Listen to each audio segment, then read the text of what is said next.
उन्होंने कल कहा था कि Modi ji is flexing his diplomacy muscle. Steroids के टीके लगा दिए जो कि कोई नहीं लगा सका। यहां पे डोनाल्ड ट्रंप ने कोशिश की थी, नाकाम हुआ। अरब स्प्रिंग उठी थी, नाकाम हो गई। ब्रेक्सिट हुआ था, नाकाम हो गई। लेकिन मोदी जी की ये चीजें, आप कहें ना कहें, इस पे पीएचडी के मकाले लिखे जाएंगे और होना चाहिए। देखिए, एक चाय बेचने वाले का बच्चा है, उसकी बीवी का नाम पता है किसी को आज?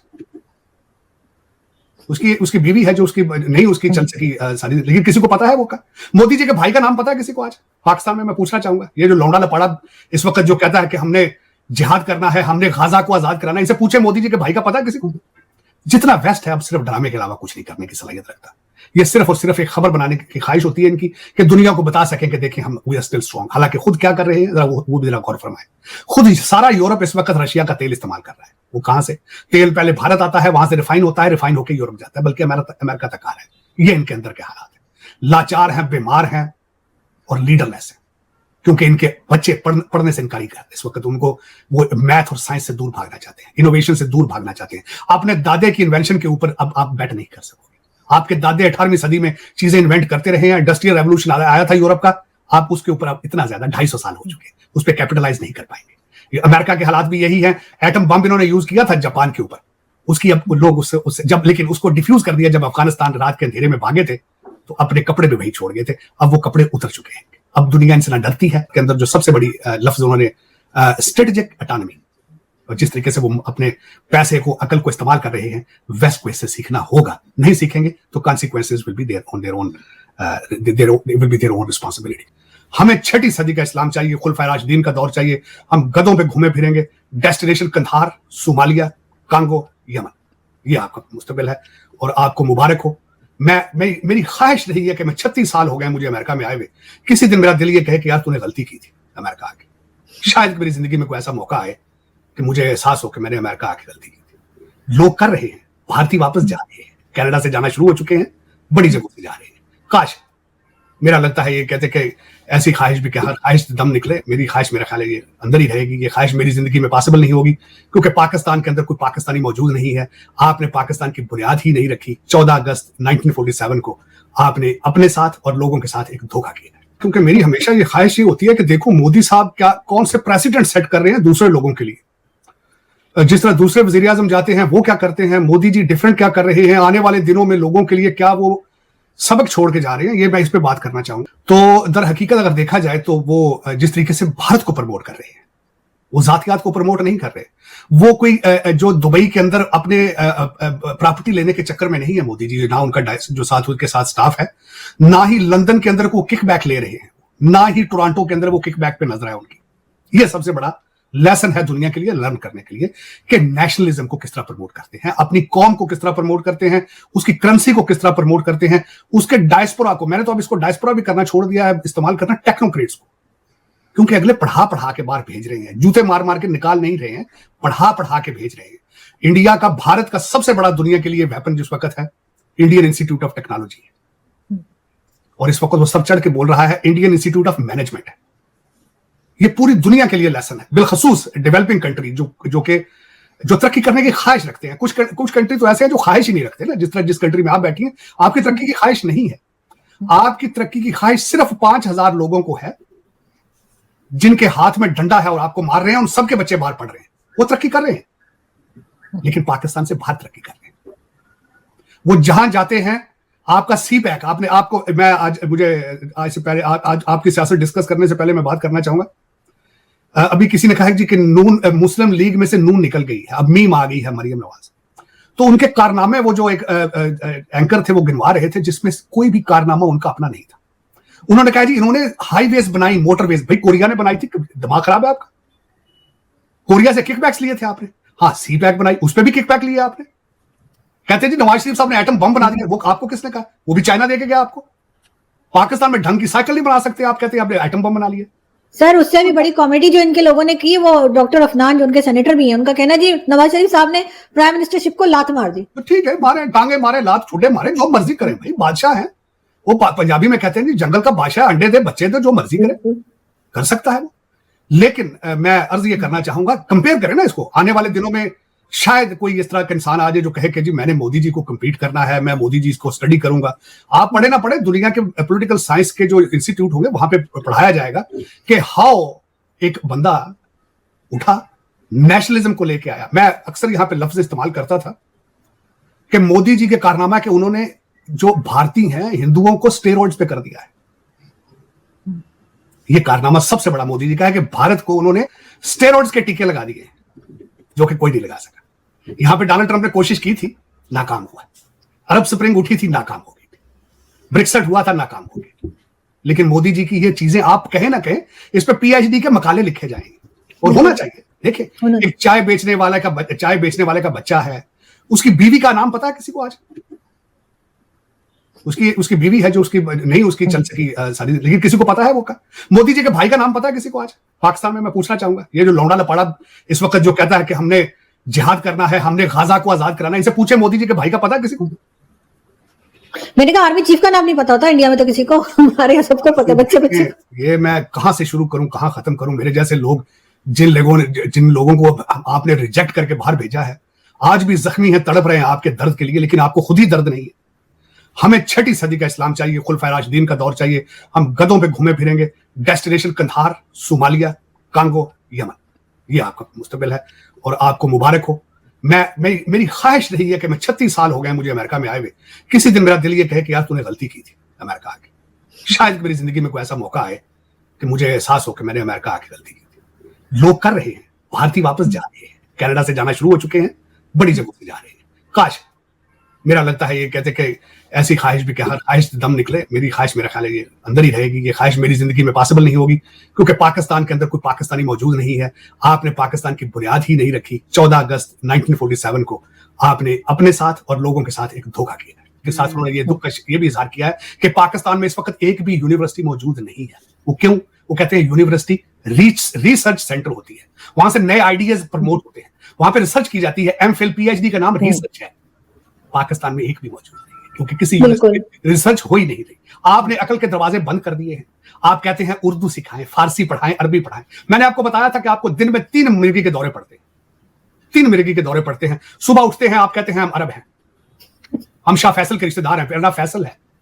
दोपहर होती है, बच्चे का नाम आप उसामा रख देते, कहते नहीं हम तो आप उसी वक्त गजनवी के रिश्तेदार बन जाते हैं, आप अब्दाली के फुफड़ बन जाते हैं।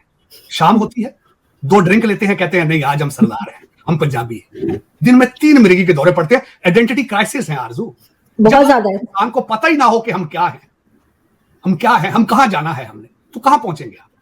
सर हमें सब पता है, हम सिर्फ मानते नहीं है कि हम क्या हैं, सिर्फ हम मानने को तैयार नहीं है। लेकिन सर दोबारा अगर हम मोदी जी की बात करें, कहा गया कि एक बहुत बड़ी अचीवमेंट है, उन्होंने 2015 में कहा था कि अगर यहाँ मंदिर होता तो बहुत अच्छा था, और इतनी जल्दी जो है वो मंदिर ना सिर्फ ये कि बना दिया गया बल्कि इनॉग्रेशन के लिए भी उनको बुलाया गया। तो ये यकीनन आपको लगता है कि सिर्फ इकोनॉमी का कमाल है भारत की, या नहीं उनकी फॉरेन पॉलिसी या कोई और बात है, मोदी जी का कोई करिश्मा है? देखिए, इसमें सारी चीजें मिली जुली कहूंगा। कल मैं इस खासकर मोदी साहब के दौरे के बारे में बताना चाहूंगा। ब्लूमबर्ग जो कि बहुत मुस्तनद एक यहाँ पे पब्लिकेशन भी है, रिसर्च सेंटर है, उन्होंने कल कहा था कि Modi ji is flexing his diplomacy muscle, diplomatic muscle उनका। तो देखें, इसमें सारी चीजें शामिल हैं। इसमें सिर्फ इकोनॉमी अकेली नहीं है, डिप्लोमेसी है, टीम वर्क है, लीडरशिप है।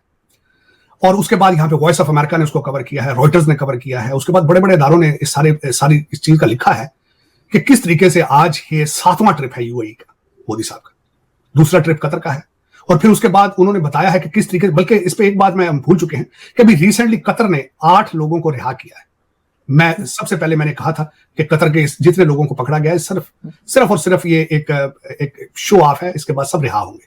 बिल्कुल ठीक हो। दूसरी दफा इन्होंने कहा था बोइंग को ड्रोन नहीं दिए जाएंगे, मैं कहता था देंगे, इनका बाप भी देगा, वो दिए उन्होंने। आज मैं तीसरी बात बताता हूँ, तीसरी चीज भी सामने आपके रखना चाहता हूँ देखने वालों के। आज यूरोपियन यूनियन ने एक इंडियन कंपनी को उसके ऊपर सैंक्शंस लगाई हैं कि ये रशिया को इलेक्ट्रिकल प्रोडक्ट प्रोवाइड कर रहे हैं। उसके अंदर कुछ चाइनीज कंपनियां भी हैं, कुछ भारतीय कंपनी, एक कंपनी इंडियन भी है उसमें। क्यों किया जा रहा है वो भी बता देता हूँ। वो इसलिए किया जा रहा है कि रशिया के यूक्रेन के ऊपर अटैक करने की एनिवर्सरी आ रही है। जितना वेस्ट है अब सिर्फ ड्रामे के अलावा कुछ नहीं करने की सलाहियत रखता। ये सिर्फ और सिर्फ एक खबर बनाने की ख्वाहिश होती है इनकी कि दुनिया को बता सकें कि देखिए हम वी आर स्टिल स्ट्रांग। हालांकि खुद क्या कर रहे हैं जरा वो भी जरा गौर फरमाएं। खुद सारा यूरोप इस वक्त रशिया का तेल इस्तेमाल कर रहा है। वो कहां से? तेल पहले भारत आता है, वहां से रिफाइन होता है, रिफाइन होकर यूरोप जाता है, बल्कि अमेरिका तक आ रहा है। ये इनके अंदर के हालात है। लाचार हैं, बीमार हैं और लीडरलेस है। क्योंकि इनके बच्चे पढ़ने से इनकारी करते हैं इस वक्त। उनको वो मैथ और साइंस से दूर भागना चाहते हैं, इनोवेशन से दूर भागना चाहते हैं। अपने दादे की इन्वेंशन के ऊपर अब आप बैट नहीं कर सकोगे। आपके दादे 18वीं सदी में चीजें इन्वेंट करते रहे हैं, इंडस्ट्रियल रेवोल्यूशन आया था यूरोप का, आप उसके ऊपर अब इतना ज्यादा 250 साल हो चुके हैं, उस पर कैपिटलाइज नहीं कर पाएंगे। अमेरिका के हालात भी यही है। एटम बम इन्होंने यूज किया था जापान के ऊपर, उसकी अब लोग उससे जब, लेकिन उसको डिफ्यूज कर दिया जब अफगानिस्तान रात के अंधेरे में भागे थे, तो अपने कपड़े भी वहीं छोड़ गए थे। अब वो कपड़े उतर चुके हैं, अब दुनिया इनसे ना डरती है। वो जो सेकंड वर्ल्ड वार में जो बम फेंका था, उसकी दहशत जो है वो बड़ा असर रही है दुनिया पे। इनकी फॉरेन पॉलिसी ठीक चलती रही है, लोग डरते थे। जहां भी अमेरिकन एम्बेसडर जाता था वो एज ए वॉइस रह जाता था। लेकिन अब कई मुल्क जो है, जिस तरह सऊदी अरेबिया चाइना जा चुका है, ईरान चाइना जा चुका है, दूसरे मुमालिक रशिया के साथ, और खासकर भारत के अंदर जो सबसे बड़ी लफ्ज उन्होंने स्ट्रेटेजिक ऑटोनॉमी, और जिस तरीके से वो अपने पैसे को, अकल को इस्तेमाल कर रहे हैं, वेस्ट को इससे सीखना होगा। नहीं सीखेंगे तो consequences will be there on their own, will be their own responsibility.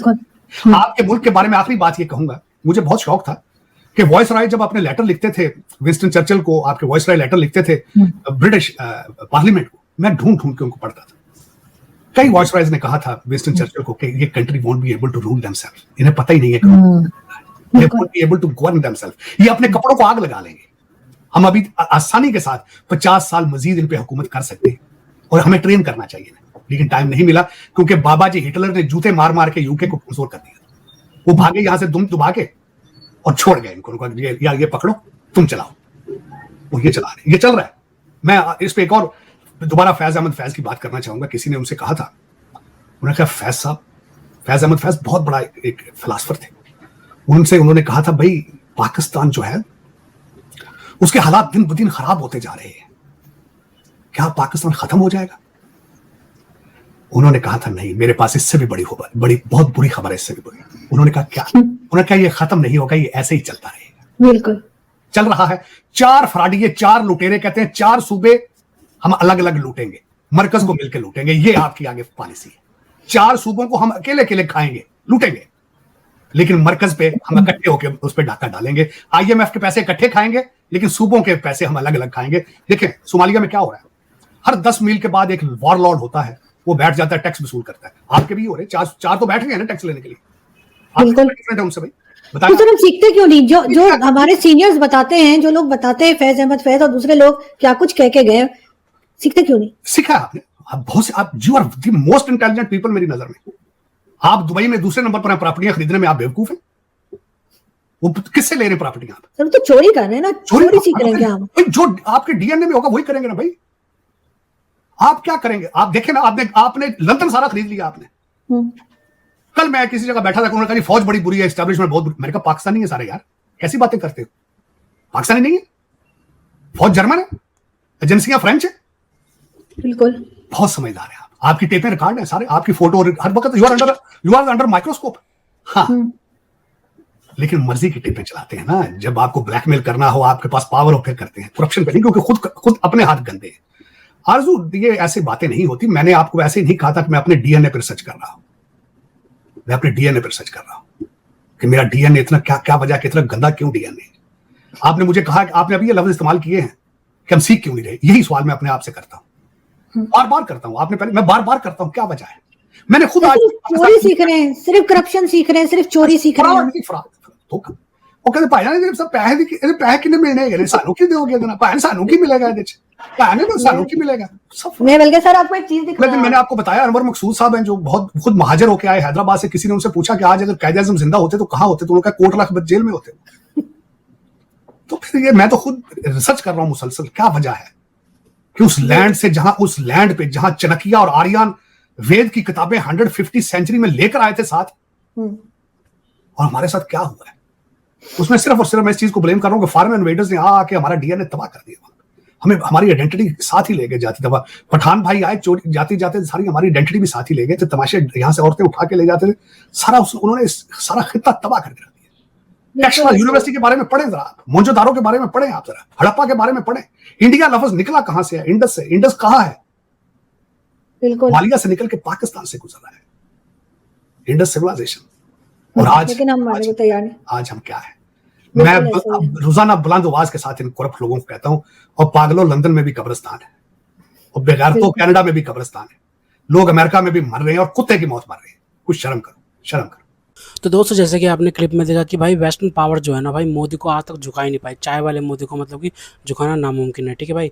मतलब कि भाई यूरोप ने मतलब कि जोर लगा लिया अपना, मतलब कि एडी चोटी का जोर लगा लिया। उसके बाद हमें पता चला कि भाई यूरोप ने मदर ऑफ ऑल डील करके भाई साहब पल्ला झाड़ लिया। क्यों झाड़ा? क्योंकि भाई साहब अमेरिका ने मतलब कि भाई साहब बहुत ज़्यादा गर्दन दबा दी थी यूरोप की, कि भाई अमेरिका मतलब चाह रहा था कि भाई साहब ये नाटो जो है ना, सो कॉल्ड जो नाटो अलायंस है वो वॉर में आए और वो अमेरिका की मदद करे ईरान के खिलाफ। तो भाई यूरोप ने तो बोल दिया कि भाई तुम्हारी जंग हम क्यों लड़े, हम क्यों लड़ेंगे भाई, तुमने ये मतलब कि भाई साहब ये रायता फैलाया, तुम ही समेटोगे, हम नहीं करने वाले। और उन्होंने कहा कि भाई जो क्या बोलते हैं नाटो में जो रूल्स हैं भाई साहब, रूल्स एंड रेगुलेशंस है वो है डिफेंसिव वे में, वो ऑफेंसिव वे में नहीं है। अगर तुम भाई साहब किसी देश पे हमला करते हो तो भाई क्या बोलते हैं नाटो देश बचाने नहीं आएंगे। नाटो देश तभी बचाने आएंगे अगर अगर किसी नाटो सदस्य देश पर हमला होता है तो भाई सारे के सारे नाटो देश मतलब कि इसको बचाने के लिए आएंगे। ये चीज़ है उस क्लोज में, ठीक है। तो भाई ये चीज़ नहीं है कि भाई अमेरिका अगर चाह रहा है कि भाई सब नाटो वगैरह बचाने आ जाए, तो भाई वो चीज़ नहीं है, ठीक है भाई और अमेरिका की मतलब जिस तरीके से लगी पड़ी है ना, मतलब भाई बहुत ज़्यादा बुरे हालात में चल रहा है अमेरिका के, क्योंकि भाई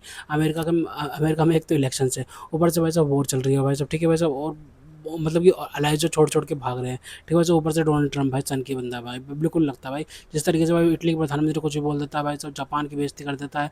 अब तो साउथ कोरिया की बेइज्जती कर दी भाई उसने, साउथ कोरिया की बेइज्जती कर दी। क्या है कि भाई तुम हमारी जंग में आए नहीं बचाने के लिए हमें, तो भाई अब हम भी तुम्हारी रक्षा नहीं करेंगे। तो भाई ये क्या बात हुई भाई, अमेरिका की समझ ही नहीं आता, ठीक है। और दूसरी तरफ भारत के जो और दूसरी तरफ आ जाए तो भारत की इकोनॉमी को भाई रोकना भाई सब अमेरिका के बस की नहीं है, यूरोप और अमेरिका के दोनों के बस की नहीं है भाई भारत को रोकना, ठीक है भाई।